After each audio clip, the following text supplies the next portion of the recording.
So good to be with you both. This is really exciting. Season 5. Did you ever think you were going to be at season 5 when this journey began? I know that it was planned, but man, it's been quite the ride, right? It has. Yeah, I think we dreamt of it. Yeah. Yeah, I mean, it's really hard to get a show that's made it past its first season, and let alone we're about to start our 6th one, and we're bringing all to our 5th one. So it's just, man, it's surreal. Yeah, surreal is the right word. How do you prepare for a season like this, especially as we're getting into, we're getting to the end game, right? And things are getting more serious. Is it difficult to prepare for a season as time goes on? Yeah. No, yes, yeah. Yeah, but no. I think that this season in particular had its own very unique challenges, which is it's all done in a week. It's Holy Week. Yeah. And it's all done in a week, really? well, we didn't film in a week. Yeah. Gotcha. The time period for the season's Oh, yeah. Gotcha. I was thinking, man, oh man. Yeah. But there's a lot of uncertainty about what's about to happen. And there are so many different factions, the Pharisees, the Romans. There's so much tension and so many eyes on Jesus.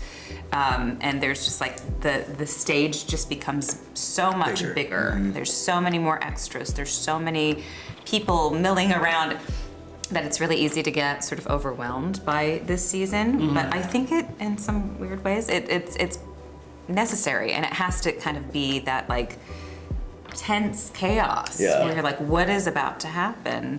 But it is a different type of vibe from the previous seasons where so much of it was about healing and traveling and sharing the message. Yeah. Right. Suddenly that's all kind of stopped, and Jesus is flipping tables now. It's just a different scene. It is, and I would imagine that it brings new challenges as an actor as you go into these more serious environments. And Mary Magdalene, her character, she more than almost anybody knows what is to come. She seems to have a pretty good idea of what this is all leading up to.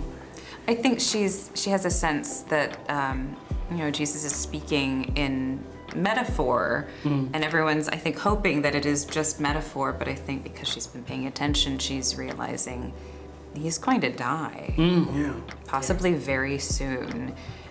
We don't know how that's going to happen or what that's going to look like, but it also seems as if he is actively pursuing that.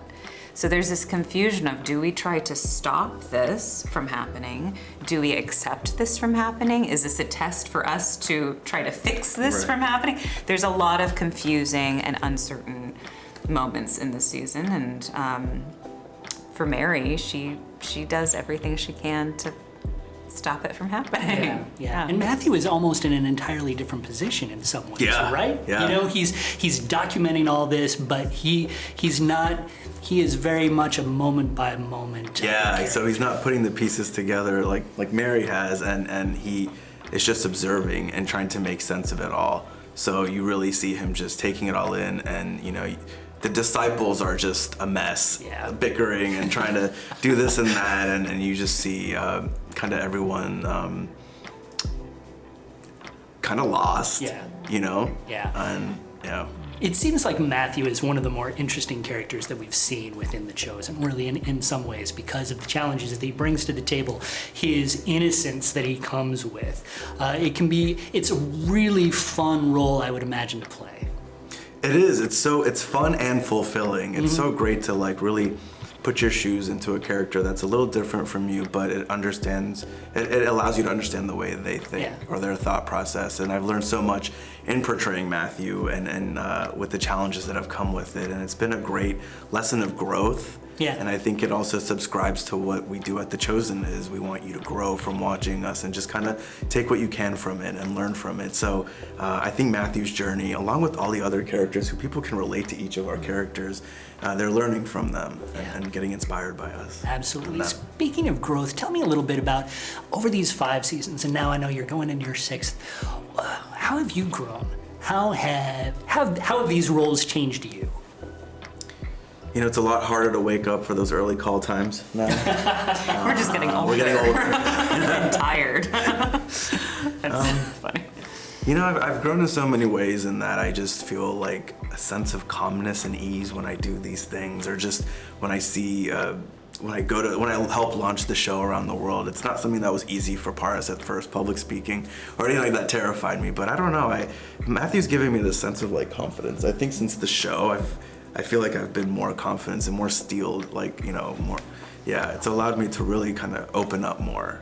So as you see that's Matthew fascinating. opening up, Yeah. I feel like I've also opened up. That's lovely. Yeah. That's fascinating. What about for you?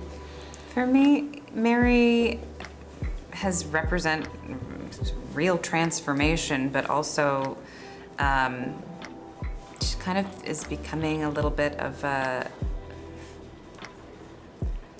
rebellious Yeah.